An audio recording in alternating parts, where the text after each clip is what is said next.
Mutual fund SIP flexible नहीं होते, आपको आजादी नहीं देते कुछ चीजें करने की। ईटीएफ एसआईपी आपको आजादी देता है वो चीजें करने की। क्या चीज है वो और कैसे आपका रिटर्न कई गुना बढ़ सकता है। क्या हो अगर हमारे को फ्रीडम मिल जाए, लोअर साइड पे ही इन्वेस्ट हो मेरा पैसा, रिटर्न बहुत बढ़ जाएगा। जहां एक साल का रिटर्न आप एफडी में 6-7%, 8%, 9% देखते हैं, किसी म्यूचुअल फंड में 20%, 25%, 30% देखते हैं, या 40 देख लेते हैं। इसको अच्छा स्मॉल कैप है तो सर एक साल में ही इसने 120% निकाल के दिया है। आपको कुछ ना समझ आए तो इसमें आप जा सकते हो।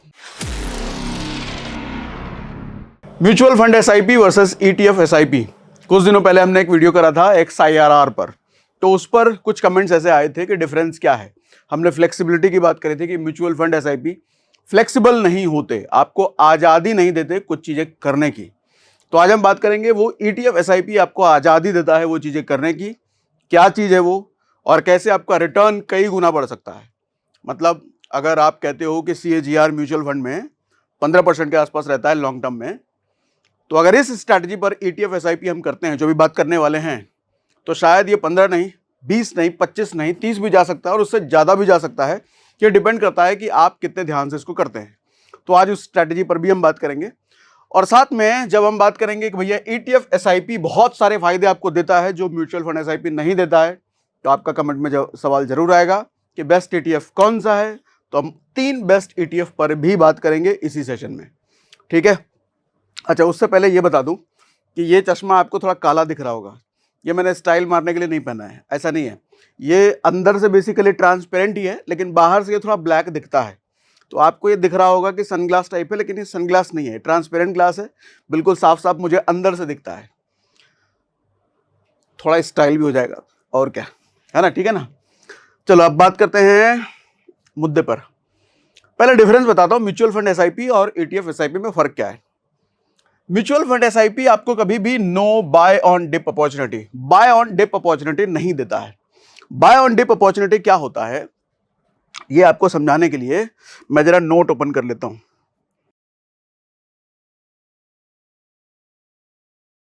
ओके, सो देखिए, स्टॉक मार्केट कभी भी, जब भी हम जानते हैं कि लॉन्ग टर्म में स्टॉक मार्केट को ऊपर ही जाना है, लेकिन ये ऊपर क्या ऐसे जाता है क्या? ऐसा कभी नहीं होता। स्टॉक मार्केट ऐसे चलता है,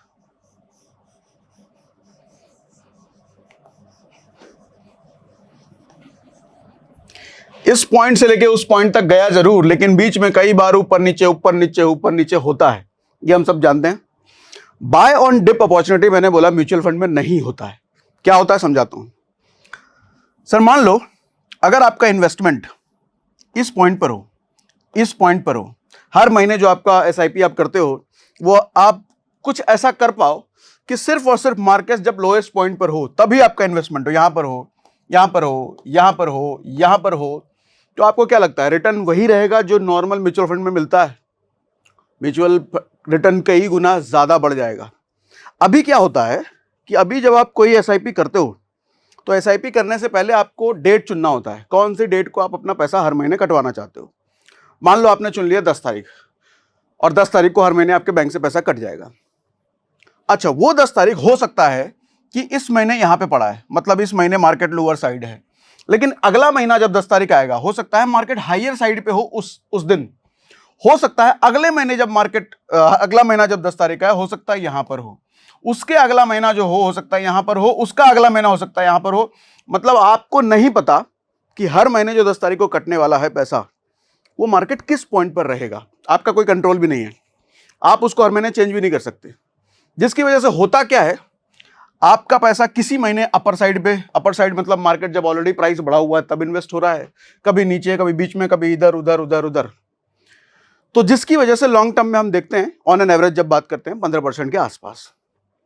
क्या हो अगर हमारे को फ्रीडम मिल जाए, लोअर साइड पे ही इन्वेस्ट हो मेरा पैसा, रिटर्न बहुत बढ़ जाएगा।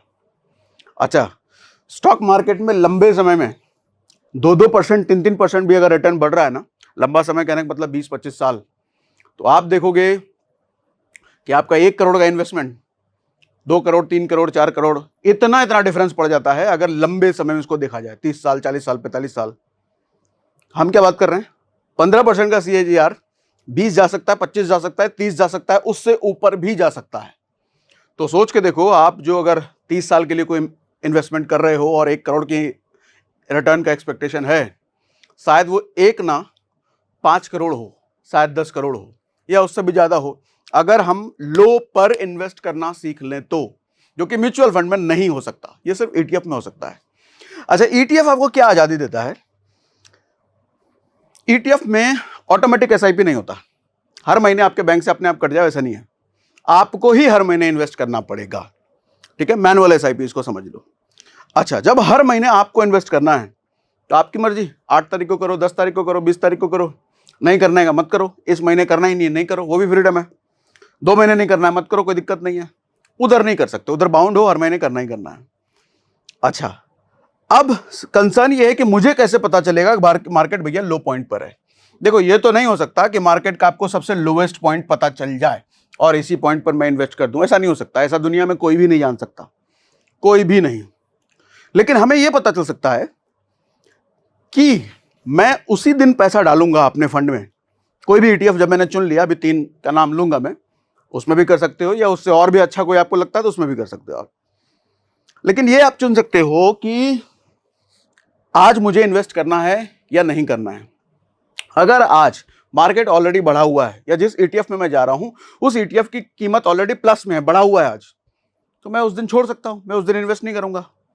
मैं कह रहा हूं, अगर आपको महीने का 10,000 रुपये इन्वेस्ट करना है, मान लो महीने का, तो उस 10,000 को डिवाइड कर दो बाय 30 दिन में इन्वेस्ट करेंगे, या 15 दिन में हम करेंगे, और हर 2 दिन पे मार्केट को देखते रहो।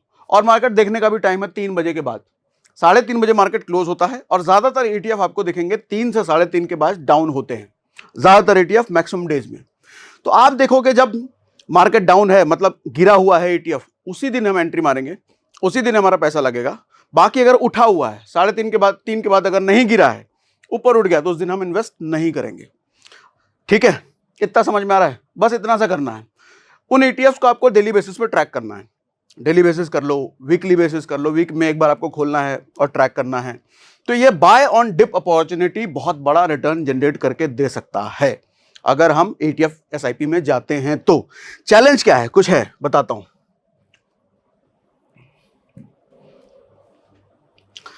अच्छा, कुछ और चीजें बता देता हूं, फिर और चैलेंज पर भी आता हूं। No expense ratio, sorry no नहीं, high expense ratio. Mutual fund में जब आप जाते हो तो आपको 1%, 1.5%, 2% एक्सपेंस रेशियो लगता है। एक्सपेंस रेशियो हम जानते हैं, जो फंड मैनेजर होते हैं वो अपना कमीशन तो लेंगे ना, क्योंकि वो दिमाग लगाते हैं कि आपका पैसा किस फंड में, किस स्टॉक में जाना है, और दिमाग लगाने की फीस कुछ तो होगी उनकी, और ये पहले दिन से कटना लग जाता है। ठीक है, इधर सबसे लोवेस्ट एक्सपेंस रेशियो होता है, मतलब अगर इधर 1 है, इधर 1.5 है, तो उधर हो सकता है 0.5 हो, 0.6 हो, या 0.3 हो, 0.1 हो, ऐसा भी हो सकता है। अब इतना डिफरेंस क्यों? अच्छा, इधर 1-2% का एक्सपेंस रेशियो आपको, जब अगर आप 500 रुपए की SIP कर रहे हो, 1000 की SIP कर रहे हो, तो हो सकता है छोटा अमाउंट लगे। लेकिन कल को सोचो 1 करोड़ भी अगर बनेगा, उधर भी 1%, मतलब 1 लाख रुपए, 1,50,000, 60,000 जब वो कटने लग जाता है एक्सपेंस रेशियो में, तो बड़ा दुख होता है ना। तो इसलिए कम से कम एक्सपेंस रेशियो होना चाहिए। ETF में कम से कम रेशियो होता है। इसका कारण क्या होता है? ये पैसिवली मैनेज फंड है, एक्टिवली मैनेज फंड है। क्या मतलब होता है? इधर फंड मैनेजर दिमाग लगाता है किस स्टॉक में आपका पैसा जाना चाहिए, उसका पूरा एनालिसिस, प्रेडिक्शन सब होता है। इधर दिमाग नहीं लगाते फंड मैनेजर, दिमाग नहीं लगाते मतलब कहीं भी डाल देते हैं, नहीं, ऐसा भी नहीं होता। होता क्या है, ETF किसी ना किसी इंडेक्स को ट्रैक कर रहा होता है। इंडेक्स को ट्रैक कर रहा होता है, कहने का मतलब, सर ये मान लो निफ्टी 50 का इंडेक्स है, इसमें stock S1, S2, S3, S4 4 stock है, और इन निफ्टी 50 का नाम दिया हुआ है। कोई भी इंडेक्स हो सकता है, IT20 हो सकता है, IT का इंडेक्स हो सकता है, फार्मा का इंडेक्स हो सकता है, निफ्टी का इंडेक्स हो सकता है, कोई भी इंडेक्स हो सकता है। इसमें कुछ कुछ स्टॉक है। ये क्या है? इंडेक्स। अब बीच में कंपनी आएगी, बोलोगी मेरे को दिमाग नहीं लगाना, एक काम करता हूं, इसको कॉपी मारता हूं और एक अपना फंड बना देता हूं, और उसको एक्सचेंज पर ट्रेडेबल बना देता हूं, और उसमें सेम टू सेम स्टॉक उसने कॉपी मार दिया। कॉपी क्या मार दिया? इसी की रेप्लिका होती है वो, और इसका नाम दे दिया XYZ ETF। कई तरह के ETF हैं, अलग अलग इंडेक्स को फॉलो करने वाले। तो होगा क्या, जो ये परफॉर्म करेगा सेम टू सेम ये भी परफॉर्म करेगा। तो इसमें स्टॉक चुनने की मेहनत फंड मैनेजर को करनी पड़ी? नहीं करनी पड़ी, इसने तो सिर्फ कॉपी मारा पर्टिकुलर इंडेक्स को। तो जब इसकी मेहनत कम हो गई तो एक्सपेंस रेशियो भी आपको कम लगता है। बात समझ में आ रही है मेरी? हाँ, पक्का? ठीक है, तो आपकी बचत भी हो जाती है इसमें। बाय ऑन डिप, जिसकी वजह से हाई रिटर्न तो मिलता ही मिलता है, साथ में आपकी बचत भी हो जाती है, दोनों काम हो जाता है। सर यहां एग्जिट लोड भी लगता है आपको एग्जिट करने पर। अलग अलग फंड में अलग अलग टाइम होता है। मान लो किसी फंड में 1 साल से पहले अगर एग्जिट लोड लग रहा है, यानी कि आपने एसआईपी शुरू करी और 1 साल हुए नहीं है, आपको एसआईपी बंद करना है, तो एग्जिट लोड के नाम पे कुछ परसेंटेज आपको देना पड़ेगा। इधर कुछ नहीं लगता।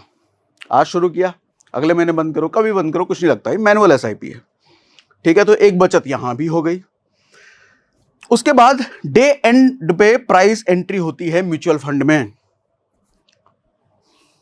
कहने का मतलब सुबह 11 बजे आपने कोई म्यूचुअल फंड को चुना और आपने सोचा इस म्यूचुअल फंड में मुझे इन्वेस्ट करना है, और सुबह 11 बजे वो फंड मान लो 100 रुपए का चल रहा था।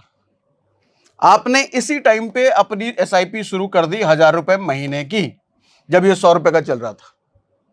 लेकिन 3:30 बजे मार्केट क्लोज होते होते होते होते होते ये 110 रुपए का पहुंच गया। अब आप मुझे बताओ, एक 100 रुपए के प्राइस पे आपने म्यूचुअल फंड खरीदा या 110 रुपए पे? बताओ, 100 रुपए पे मिलेगा आपको या 110 रुपए पे मिलेगा? क्यों? 110 पे मिलेगा। क्योंकि 110 पे इसलिए मिलेगा क्योंकि म्यूचुअल फंड जब मार्केट क्लोज हो रहा होता है तभी आपको अलोकेट होता है, दिन में किसी भी टाइम नहीं होगा। अच्छा, मार्केट जब क्लोज हो रहा है तो ये भी हो सकता है कि ये 95 पे चला जाए, तो आपको 95 पे मिलेगा, वहां ज्यादा फायदा हो गया। लेकिन आपको नहीं पता ना 95 होगा 110 होगा, तो इसीलिए नुकसान भी हो सकता है भैया। आपने कम पे देखा लेकिन मिलेगा ज्यादा पे। यहां पर on the spot price entry होती है। आपने कोई ईटीएफ देखा अगर 100 का है, धड़ाक से मारो 100 पे एंट्री होगी। अच्छा, थोड़ी देर बाद आपको निकलना है, 105 हो गया, मुझे निकलना है भैया, 5 रुपए कमा करके निकल जाओ। ठीक है, तो फ्लेक्सिबिलिटी देता है ये टाइम का भी। म्यूचुअल फंड में ये नहीं होता। अच्छा, ये नॉन ट्रेडेबल होता है म्यूचुअल फंड। आप इसमें ट्रेड नहीं कर सकते। ये मेरा भैया आज तो प्रॉफिट चल रहा है, मैं निकाल लेता हूं बेच करके, या पिछला 5 दिन का मेरा प्रॉफिट हो गया 10%, निकल लेता हूं बेच करके। एग्जिट लोड लग जाएगा, एग्जिट लोड लगेगा, और आप बेचोगे भी तो उस टाइम पे नहीं, डे एंड पे बिकेगा। वो खरीदाई भी डे एंड पे होगी और बिकवाली भी डे एंड पे होगी। डे एंड पर प्राइस क्या जाएगा आपको नहीं पता, तो इसीलिए ट्रेड नहीं कर सकते, और यहां ट्रेड कर सकते हैं। इनफैक्ट ये नए लोगों के लिए रिकमेंडेड भी है कि आप किसी भी दूसरे इंस्ट्रूमेंट ऑप्शन वगैरह में ट्रेड करने से पहले, आप अगर नए हो तो कुछ दिन ईटीएफ में ट्रेड करो। पैसा भी कम लगता है, सस्ते सस्ते ईटीएफ होते हैं 100, 200, 500 रुपए के। लॉस भी होगा तो ज़्यादा नहीं होगा, और ईटीएफ में लॉस बहुत मुश्किल है हो, आप होल्ड कर सकते हो। क्योंकि ईटीएफ देखो किसी ना किसी इंडेक्स को फॉलो कर रहा है। एक चीज़ तो तय है, जब इंडेक्स है तो उसमें अच्छी अच्छी कंपनियां हैं और वो एट द एंड जाएंगी ऊपर। आज लॉस में हो सकता है, कल लॉस में हो सकता है, परसों भी हो सकता है, लेकिन एट द एंड उसको बढ़ना ही है। तो होल्ड कर लो, छोड़ दो, देख लो, कुछ दिन बढ़ेगा तब बेचना। तो ईटीएफ से निकलोगे तो प्रॉफिट में ही निकलोगे अगर आपको होल्ड कर लो कुछ दिन, तो कुछ दिन या कुछ महीने जो भी हो। ठीक है, तो ट्रेड करना कंपैरेटिवली किसी भी दूसरे इंस्ट्रूमेंट के ईटीएफ में फायदेमंद है। लॉस होने की प्रोबेबिलिटी कम है अगर आप जल्दबाजी में ना करो तो, और बड़ा आसान भी है, सस्ते 100, 200, 500 रुपए से शुरू हो सकता है काम। इसमें ट्रेड तो कर ही नहीं सकते। यहां ऑटोमेटिक एसआईपी होती है, जैसा हमने शुरुआत में बोला, शुरुआत में ही आपको एक डेट डिसाइड करना होगा, हर महीने बैंक से कटता रहेगा। इधर मैनुअल, डेट चेंज करते रहो, आपकी मर्जी है। Good for totally passive investor.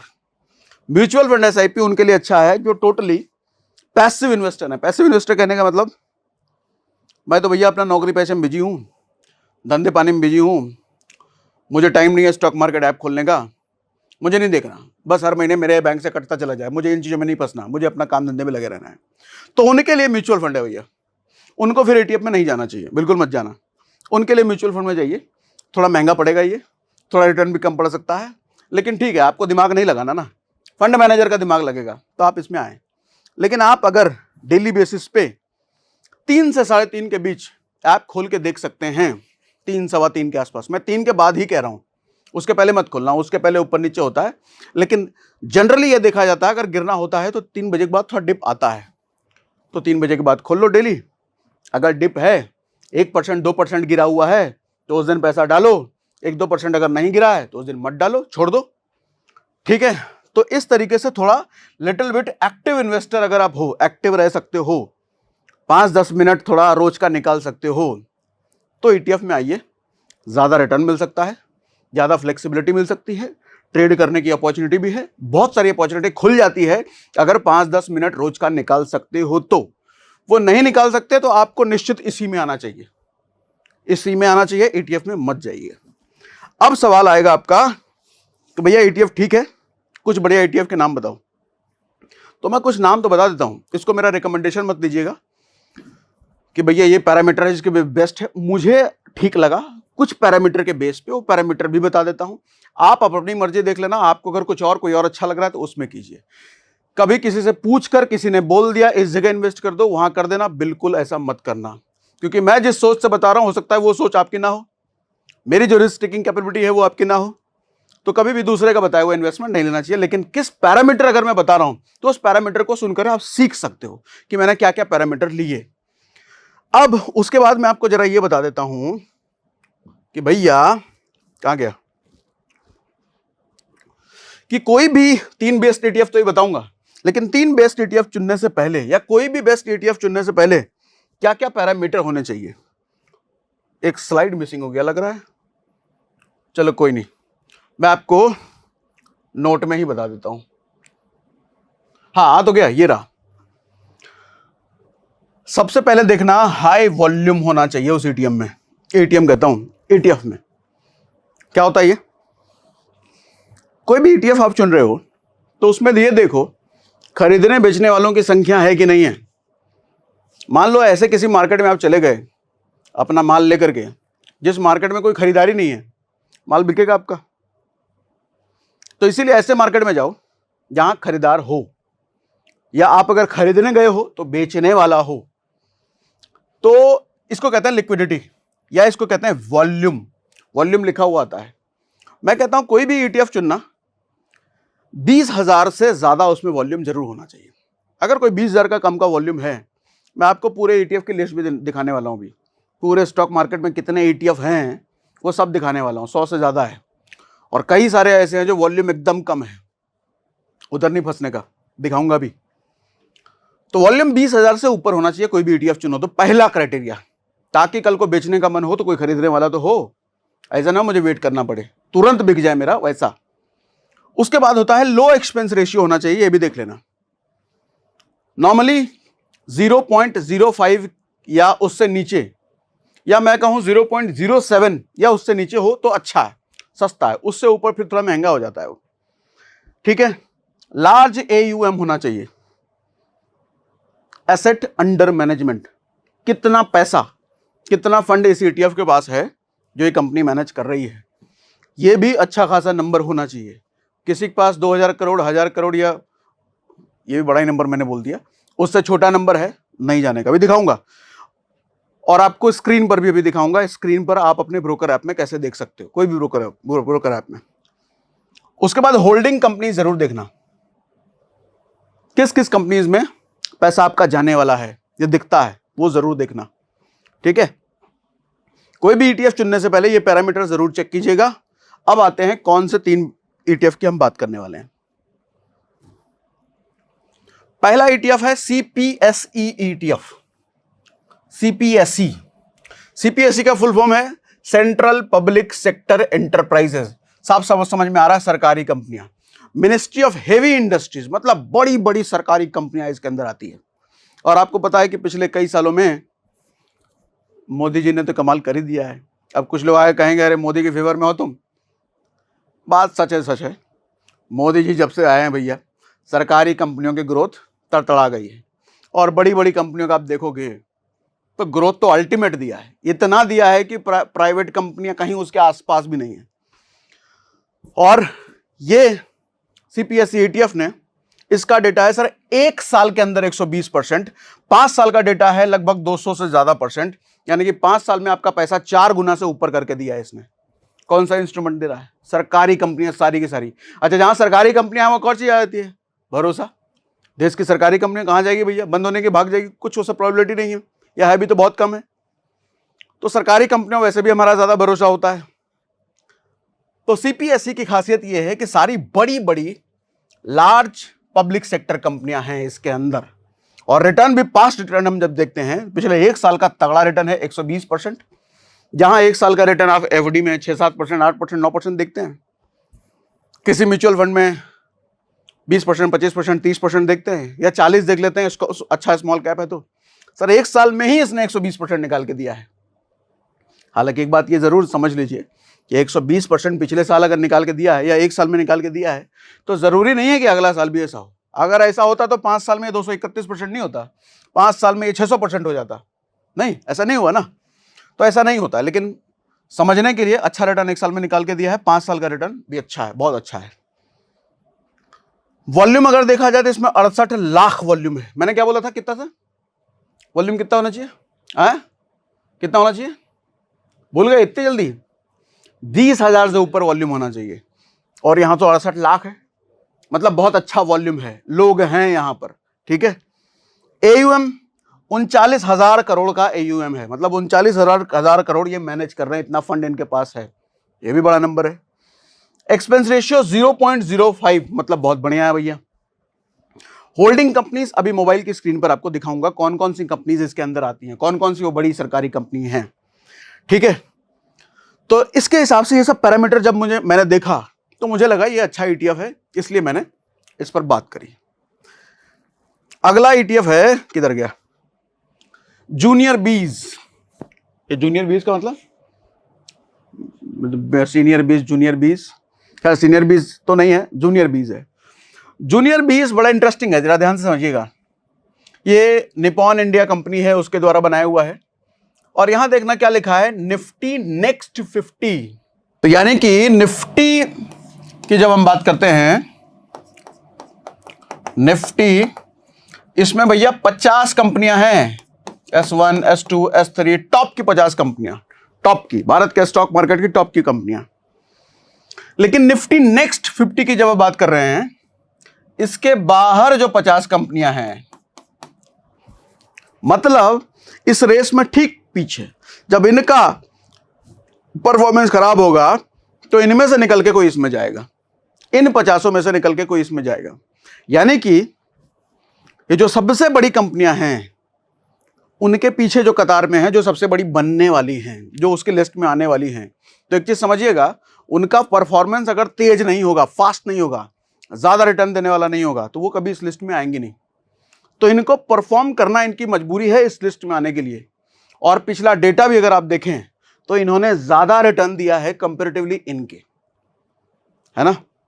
तो ये जो कंपनियां हैं, जो 50 कंपनियां इसके बाद की इस ईटीएफ में हैं, तो इस ईटीएफ में कौन सी कंपनियां हैं? निफ्टी 50 की कंपनियों के बाद की जो 50 कंपनियां हैं वो है। ठीक है। Nifty next 50 means after top companies next 50। इसको आप ऐसे समझो कि कोई आदमी अभी, या छोटी कंपनियों में अक्सर लोगों का इंटरेस्ट होता है ना कि छोटी कंपनियां उसमें पैसा डालें कि उनके बड़े होने के चांसेस ज्यादा हैं। बड़ी जो है, अब रिलायंस है तो रिलायंस तो हाथी की चाल से चलेगी ना, लेकिन छोटी कंपनियां हैं तो वो ज्यादा तेज चल के ज्यादा आउट परफॉर्म कर सकती हैं, तो आदमी छोटी कंपनियों में जाता है। इसको आप इस तरीके से लग सकते हो, ये बहुत छोटी कंपनियां नहीं हैं, ये हैं बहुत बड़ी कंपनियां, लेकिन इनसे छोटी हैं, और इस लिस्ट में आने के लिए इनको परफॉर्मेंस देना ही पड़ेगा, तभी ये लिस्ट में आएंगे। ठीक। निफ्टी नेक्स्ट 50 कंपनियों के बाद वाली कंपनी। निफ्टी 50 कंपनी को इसने आउट परफॉर्म किया है, मतलब उनसे ज्यादा रिटर्न दिया है पास्ट में। एक साल का रिटर्न जब मैंने देखा तो 66% का है, 5 साल का रिटर्न मैंने देखा तो 156% है। मेरा बेसिकली कंडीशन ये था कि जब मैं 3 ETF चुन रहा था तो मुझे ऐसा ETF भी चाहिए था जिसने 5 साल में कम से कम लोगों का पैसा डबल तो किया ही किया है। तो 156% मतलब डबल से भी ज्यादा 5 साल में ही करके दे दिया है। एक साल का रिटर्न 66, 5 साल का 156। वॉल्यूम मैंने कितना बोला था, फिर से बताओ? 20,000 से ज्यादा। यहां कितना है? 2.2 लाख, मतलब अच्छा नंबर है। AUM 4,000 करोड़, एक्सपेंस रेशियो 0.17, थोड़ा ज्यादा है पिछले वाले से, लेकिन चलो ठीक है। होल्डिंग कंपनी अभी दिखाता हूं, ठीक है। जूनियर बीज समझ में आता है, समझ में आ रहा आप लोगों को? क्लियर? कुछ पूछना है? पक्की बात, आगे बढ़े? ठीक है। अब अगला, ये बाय कर सकते हैं ऐप से, आपके पास जो भी ब्रोकर ऐप है। एंजल वन का लिंक हमने डिस्क्रिप्शन में डाल रखा है और एंजल वन का स्क्रीन भी खोल के आपको दिखा दूंगा। एंजल वन पे कहां क्लिक करेंगे जो कि ये आ जाएगा, ठीक है, अभी दिखा दूंगा। तीसरा है ऑटो बीज ऐप। ये ऑटो बीज app fund, again Nippon India नाम की कंपनी है, उसका बनाया हुआ फंड है ये। ऑटो, ऑटो का मतलब ऑटो रिक्शा नहीं, ऑटो का मतलब ऑटोमेटिक, अरे ऑटोमेटिक नहीं, ऑटो का मतलब अरे गाड़ियां बनाने वाली कंपनी, गाड़ियां बनाने वाली कंपनियां है इसके अंदर, ठीक है। अभी खोल के दिखाऊंगा कौन कौन सी कंपनियां हैं, ऐप में दिखाऊंगा। 1 साल का रिटर्न जब उसने देखा मैं 69% है। 5 साल का रिटर्न ये छोड़ा हुआ क्यों है, शायद मैं मिस करके बनाते वक्त, लेकिन इसका भी 150% के आसपास है जहां तक मुझे याद है। 5 साल में इसने भी डबल से ज्यादा रिटर्न दिया है। वॉल्यूम कितना बोला मैंने, कितना होना चाहिए? 20,000 से ऊपर, लगभग 2 लाख है, अच्छा है। एयूएम 140 करोड़ है। एक्सपेंस रेशियो 0.22 है, ये भी थोड़ा ज्यादा है लेकिन ठीक है, चलेगा। होल्डिंग कंपनीज कौन कौन सी है भी दिखाता हूं। एक बोनस ETF भी दे दूं, चौथा भी 2 दे देता हूं। एक तो इस लिस्ट में है, दूसरा मैं अपनी मर्जी से वैसे बताता हूं। मॉन 100 ETF, अजीब सा नहीं लग रहा? मौन, योगा करो बैठ के, मौन मेडिटेशन, ऐसा नहीं है। मौन का मतलब मोतीलाल ओसवाल का शॉर्ट फॉर्म है। यह फंड बनाया है मोतीलाल ओसवाल ने। यह फंड क्या करता है, नैस्डैक को ट्रैक करता है। नैस्डैक क्या है? जैसे अपने भारत का एक्सचेंज है ना NSE BSE, ऐसे ही अमेरिका का एक्सचेंज है नैस्डैक। तो ये उसकी परफॉर्मेंस को ट्रैक करते हैं, वो कैसा परफॉर्म कर रहा है उसके हिसाब से इसका परफॉर्मेंस होता है। इसका जब आपने रिटर्न देखा, देखो नैस्डैक लिखा भी है, अमेरिकन स्टॉक एक्सचेंज। 1 साल में इसने 31% रिटर्न दिया है, 5 साल में इसने 200% रिटर्न दिया है। हालांकि मैं इसमें इन्वेस्ट करने की सलाह नहीं दूंगा, इसमें मत करो, मैं थोड़ा देशभक्त टाइप का आदमी हूं, तो अपने देश में इन्वेस्ट करो ना, आपका पैसा उधर। हालांकि ETF ये अपने देश की कंपनी का ही है, आपका पैसा बाहर नहीं जा रहा है, ऐसा नहीं है कि आपका पैसा बाहर जा रहा है, ये इस कंपनी मोतीलाल ओसवाल में ही जा रहा है। मोतीलाल ओसवाल इंडिया की कंपनी है, पैसा इंडिया में ही है, लेकिन मैं थोड़ा विदेश से दूर रहना चाहता हूं। छोड़ो यार, हटाओ, कमी थोड़ी है। 1 साल का रिटर्न 31%, 2 साल का रिटर्न 200%। वॉल्यूम कितना कितना होना चाहिए? 20,000 से ऊपर, 3 लाख से ऊपर है, 7,000 करोड़। Expense ratio 0.58।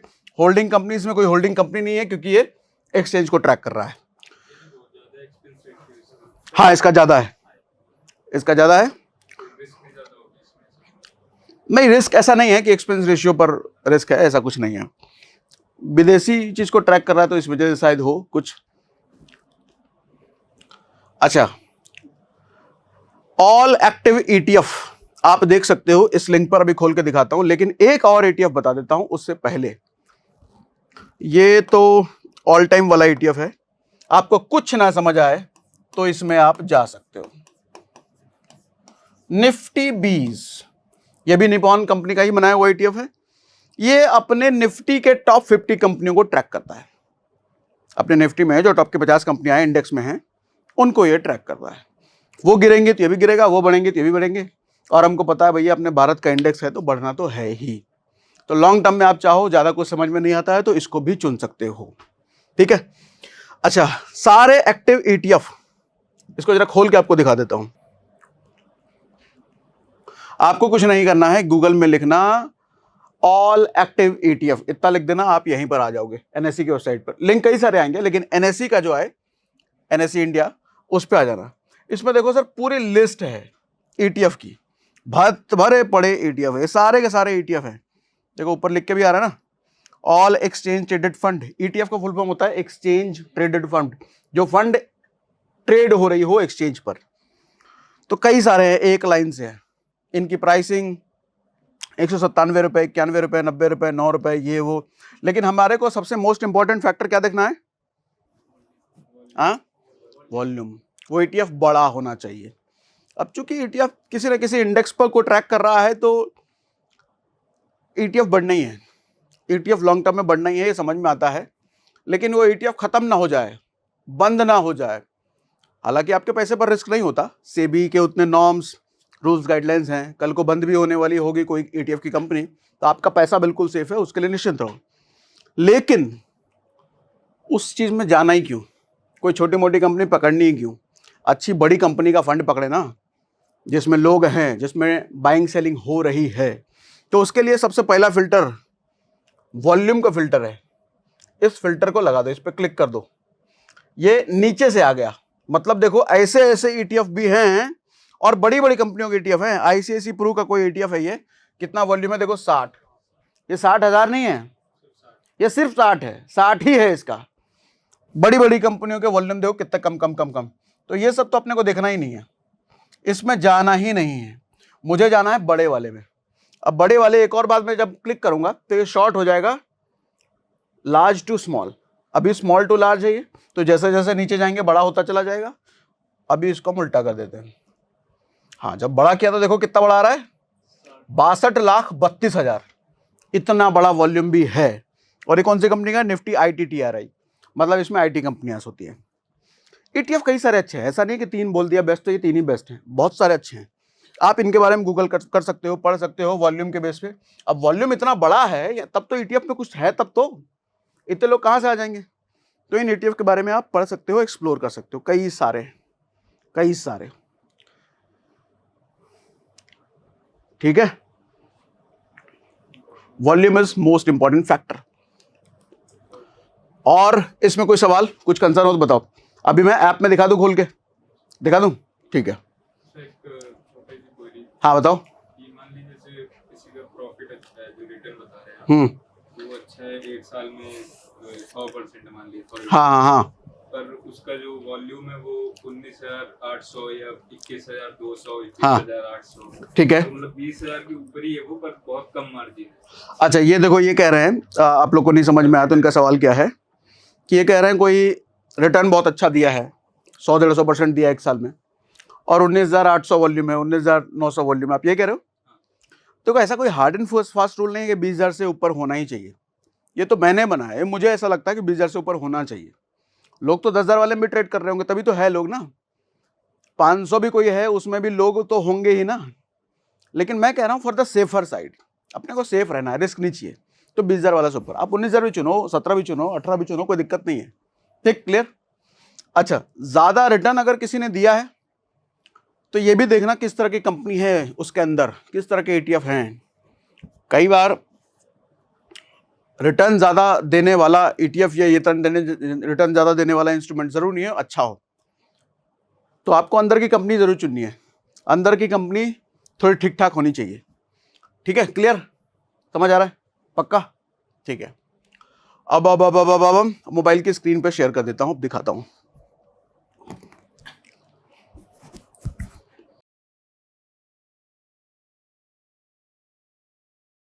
ठीक है, तो अब स्क्रीन पर दिखाने के लिए मैंने अपना मोबाइल स्क्रीन इस पर कास्ट कर लिया है, और ये मैंने खोल लिया है एंजल वन। एंजल वन आपने अगर डाउनलोड नहीं करा तो डिस्क्रिप्शन में पिन कमेंट में लिंक है, वहां से आप डाउनलोड करके आप भी शुरू कर सकते हैं। देखिए, पहले जब म्यूचुअल फंड सर्च करते थे, कोई भी म्यूचुअल फंड, तो इस सेक्शन में जाकर के, सॉरी यहां क्लिक करेंगे, इस सेक्शन में जाकर के हम यहां सर्च करते थे, तब कोई भी म्यूचुअल फंड हमारे को मिलता था। अभी हम इसी स्टॉक वाले सेक्शन में आएंगे। ETF आपको स्टॉक सेक्शन में ही मिलेगा। स्टॉक सेक्शन में आइए, हम स्टॉक सेक्शन में आ गए। अब यहां सर्च पर पहला हमारा क्या था, CPSE, CP ETF देखिए आ गया, NSE का, हमने इस पर क्लिक कर लिया। अब देखो सर, 1 साल का रिटर्न 116%, यही हमने दिखाया था। 5 साल पे क्लिक कर लेते हैं, 5 साल का 226%, मतलब 4 गुना से ज्यादा इसने करके दिया है। वॉल्यूम देखो 55 लाख दिख रहा है वॉल्यूम, और क्या क्या चीजें इसमें देख सकते हो आप, क्लोजिंग प्राइस वगैरह वगैरह। अच्छा, ये फंड किसका है, इनका है, 39,000 करोड़ का है, 2014 से ये फंड चल रहा है। और आप इसमें देखो एक्सपेंस रेशियो 0.05, माय गॉड, ये अभी हमने जितना 3-4 बात करा सबसे कम था, राइट। सरकारी कंपनियों का जलवाई अलग है। अच्छा, मोस्ट इंपॉर्टेंट यहां पे देखना होल्डिंग्स, स्टॉक्स एंड वेटेज, इस पर हम व्यू ऑल कर लेते हैं, व्यू ऑल। NTPC 20% वेटेज है, पावर ग्रिड 19%, मतलब 19% पैसा इस कंपनी में है। ONGC 17%, कोल इंडिया 16, ये देखो कोल इंडिया है, बेल है, NHPC है, ऑयल है, NBCC है, ये सब सरकारी बड़ी बड़ी कंपनियां हैं। तो फिर पैसा कहाँ जाएगा? पैसा तो बढ़ना ही है। ठीक है, तो ये हो गया, एक हमने आपको दिखा दिया। दूसरा भी खोल के दिखा देता हूं। दूसरा क्या था भैया? क्या था? जूनियर बीज। जूनियर बीज 64% एक साल में दिया है। 5 साल पे क्लिक कर लो। 5 साल पे यहां क्लिक किया तो 153%। और नीचे वॉल्यूम देखो 1.87। वॉल्यूम जरूर देखना, कोई भी यूज कर रहे हो वॉल्यूम जरूर, वो इंपॉर्टेंट है। और 4000 करोड़ का फंड है, निपॉन इंडिया का कंपनी का है ये। एक्सपेंस रेशियो 0.17 है, ठीक है। वेटेज वाली कंपनी आप जरूर देख लो। इस पे व्यू ऑल क्लिक करोगे तो सारी कंपनी आ गई। Trent, BEL, Tata power, HAL, PFC, ये सारी, DLF है, इंडिगो है, अच्छा इंडिगो भी है, गेल है, इसमें भी सारी बड़ी बड़ी कंपनियां हैं। जूनियर बीज है ही निफ्टी 50 के नेक्स्ट 50 वाला, तो ये भी बड़ी कंपनियां ही हैं, छोटी ये भी नहीं होंगी। तीसरा हमने कौन सा लिया था? ऑटो बीज। ऑटो बीज को भी खोल के देख लेते हैं, उसमें कौन कौन सी कंपनियां हैं। कुल मिला के बात ये है कि इन बड़ी बड़ी कंपनियों में आप इंडिविजुअली डालो पैसा, उससे अच्छा कि ETF में डाल दो, सारी कंपनियों में आपका पैसा चला गया। 68% एक साल में, और 5 साल में क्लिक हो जाए भैया। 5 साल में क्लिक नहीं हो रहा, खैर मारो गोली इसको। 1 लाख का वॉल्यूम है, निपॉन का ये फंड है, 140 करोड़ का है ये। 0.22 एक्सपेंस रेशियो। ये थोड़ा ज्यादा है क्या? ज्यादा है नहीं, ठीक है। कंपनी हालांकि देख सकते हो, वी ऑल, अच्छा यहां करना होगा। कंपनी M&M है ये भैया, मतलब Mahindra and Mahindra, Tata Motors, Maruti, Bajaj auto, Asher motor, hero motor, TVS motor, Bharat, Tata, ये वो, MRF, मतलब सारे गाड़ियों वाली कंपनियां हैं इसमें। तो आप अगर किसी 1-2 गाड़ी वाली कंपनी चुनने में कंफ्यूज हो कि कौन सी गाड़ी वाली कंपनी में करें, तो ETF में कर लो, सारी गाड़ी वाली कंपनी में चली गई। ठीक है, एक और हमने बात करी थी किसकी? मॉन 100 और निफ्टी 20, उसका भी दिखाई देता हूं। मॉन 100, हाँ 31% एक साल का है, और 5 साल का है 200%। वॉल्यूम देखो 4 लाख का वॉल्यूम है इसमें। वॉल्यूम हमने कितना बोला था? 20,000 से ऊपर होना चाहिए। मोतीलाल ओसवाल का ये फंड है, 7,000 करोड़ का फंड है ये, और 0.58 एक्सपेंस रेशियो है, ज्यादा है, खैर। और इसमें हमने क्या बोला था? अच्छा, इसमें कोई कंपनी देखो है नहीं, कोई देख रहे हो? कंपनी नहीं है, क्योंकि एक्सचेंज को ट्रैक कर रहा है। उसके बाद हमने बोला था निफ्टी 20। कुछ ना समझ आए तो निफ्टी 20 में चले जाओ, क्योंकि ये भारत की टॉप 50 कंपनियों को रिप्रेजेंट कर रहा है। 24% दिया है एक साल में, और 5 साल में दिया है 103%, मतलब 5 साल में पैसे इसने भी डबल किए हैं। वॉल्यूम इसका भी 39 लाख है, और 24,000 करोड़ का फंड है इनके पास, ये भी निपॉन का है। और एक्सपेंस रेशियो 0.04, ये तो सबसे कम हो गया ना, ये सबसे कम है, ठीक है। अच्छा, इन पे कंपनियां भी देख लो आप, व्यू ऑल कर लो। SDFC है, रिलायंस है, ICICI है, इन्फी है, इन्फोसिस मतलब L&T है, TCS है, सारी बड़ी बड़ी कंपनियां हैं। टॉप की 50 कंपनियों की बात ही हम कर रहे हैं, तो वो टॉप की 50 कंपनियां इसमें हैं, ठीक है। तो कुल मिला के बात ये है कि हमने आज कंपैरिजन आपको बताया, म्यूचुअल फंड में SIP करना है या ETF में SIP करना है, ज़्यादा फायदा कहाँ हो सकता है, ये पूरा कंक्लूजन आपको दे दिया हमने। कुछ सवाल अगर बच रहा है तो कमेंट बॉक्स में हमें ज़रूर लिख करके बताइए, और कुछ नहीं बच रहा है तो बस बताइए। बाकी हो गया ना? आप क्या, अब बंद करो भैया, हो गया, बंद कर दो।